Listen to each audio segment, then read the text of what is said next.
বন্ধুরা, আমরা যখন আমাদের নিজ বাড়িতে বাথরুম সারি তখন অবশ্যই সেখানে পর্যাপ্ত পানি দেই এবং পরিষ্কার রাখার চেষ্টা করি। কিন্তু আমরা যখন শহর বন্দরে মেডিকেলে যাই সেখানকার বাথরুমগুলো মনে করি যে আজকে আসছি আর আসা লাগবে না, এমনভাবে নোংরা করি যে পরবর্তীতে কেউ যাবে তার পরিবেশটা থাকে না। তো শুধু মেডিকেলের বাথরুম না, আমরা যেমন ভোটের দিনে ভোট সেন্টারের আশেপাশের বাড়িগুলোতে দূর দূরান্ত থেকে বাথরুম সারার জন্যে অনেক সময় যাই, ছেলে মেয়ে সবাই, নারী পুরুষ।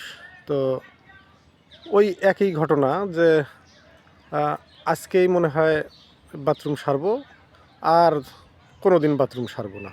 এই যে নোংরা করি, এইটা থেকে আমাদের বেরিয়ে আসতে হবে। মনে করতে হবে যে আমি যেমন আমার বাড়িতে বাথরুমটা পরিষ্কার রাখি, আমার প্রয়োজনে আমি যেমন অন্যের বাথরুমে যাচ্ছি সেটাও সুন্দরভাবে পরিষ্কার রাখতে হবে, যাতে ওখানে পরবর্তীতে যে বাথরুম সারার জন্য যাবে সুন্দর যেন পরিবেশ পায়।